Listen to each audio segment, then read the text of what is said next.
My name is Adam Fleisher. I'm a research chemist at the National Institute of Standards and Technology and a 2019 Optica Ambassador. And my name is Gabrielle Thomas. I work for a company called Menlo Systems in Germany, and I'm also a 2019 ambassador. So since we started as ambassadors in 2019, do you remember the first ambassador activity you did? I do. I was probably a little over-enthusiastic right at the start. I was like, I want to do everything. And so already in the January of the year, and we started off the term in the January, I went to visit a student chapter in a small place called Potsdam, just outside of Berlin in Germany. And there I gave a talk about careers. And I think I was probably more nervous than I've ever been to give a talk, because this was the first time I'd done that. But it was a lot of fun, and I included a picture of my cat to break the ice and to make myself feel more comfortable, and they seemed to enjoy it. So ever since then, I've just put my cat in all of my talks. Oh, that's great. So who was more nervous, you or the students? Definitely me. What about you? What was your first experience? Gosh, I know the first student visits and student chapters that I visited were up at University of Wisconsin and at Northwestern University. And there it was fun because I got to talk a little bit about the research that I was doing, but I sort of learned about Optica and about the ambassador program by giving those talks, because I would try to describe to the student chapters what are the components of Optica that you can really get benefit from, aside from just the occasional pizza party or coffee hour with your colleagues, things like getting opportunities to attend meetings, getting opportunities to interact with your colleagues, give talks and presentations.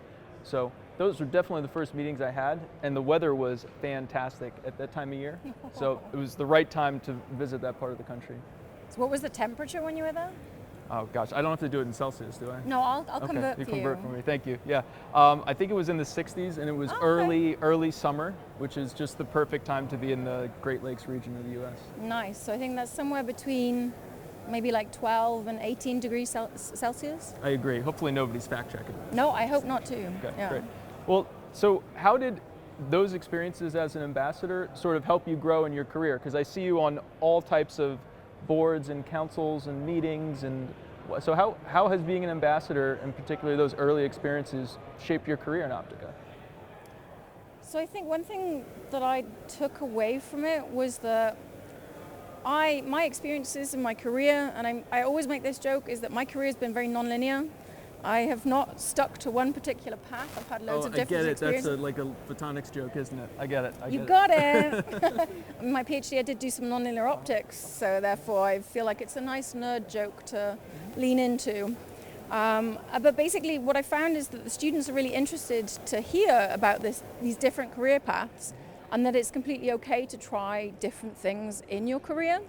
And you don't have to just stick to one specific kind of role. It really helped me to find my voice and to be better about sharing those experiences that maybe sometimes, typically they don't sound like a positive experience, but actually you learn from it and other people want to hear about it too. Right. So I have a question for you. What made you decide to apply to be an ambassador? So working at the federal lab, one of the things that I was missing a little bit was a strong interaction with students. It wasn't something I got doing my research day in and day out. So for me, that was the first thing that drew my attention to the program.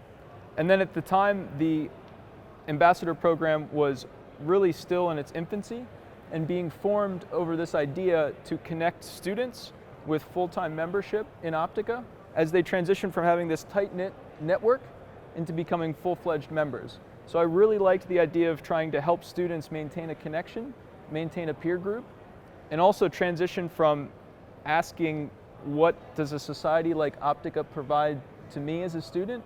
Transition from that mindset into saying, how do I help shape and form a professional society that I want to be a member of? I think that's a really important aspect of the ambassador program, and something where people who are really motivated have a fantastic opportunity to shape the society. Yeah, I think that you've really summed up my kind of feelings for it as well.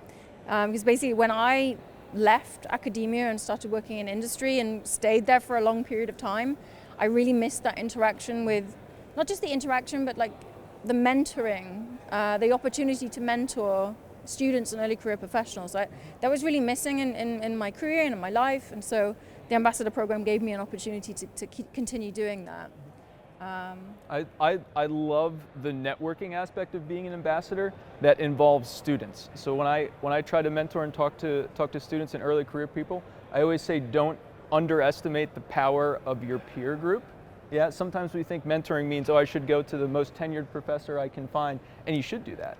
But developing long-term interactions and mentorship relationships with people who are in your peer group is fantastic, and using programs like student leadership at Optica and the Amplify program and meeting fantastic, enthusiastic young people, can't beat that with an opportunity at Optica.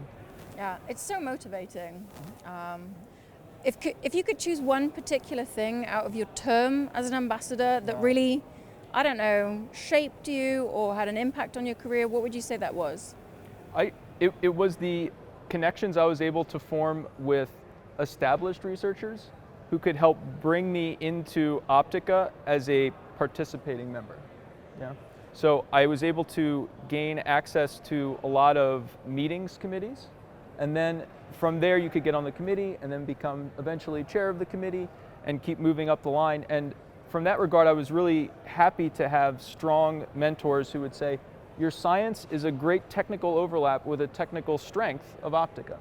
So why don't you come and help shape the technical side of what Optica is doing? So it's not just this mentorship and interaction component, but being able to have a say in things like publications and technical meetings and planning which talks and inviting speakers that I really found fascinating. And I think that was probably the biggest outcome for my career, was establishing the connections with people who could open those doors for me to be involved in the technical side.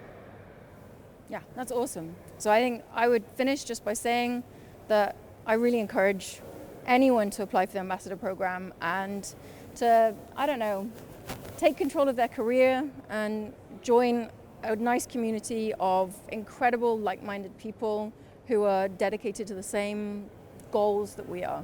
And the nerdy science jokes. Oh yeah. I'm here all week for those. So come join us at Optica, become an ambassador next class.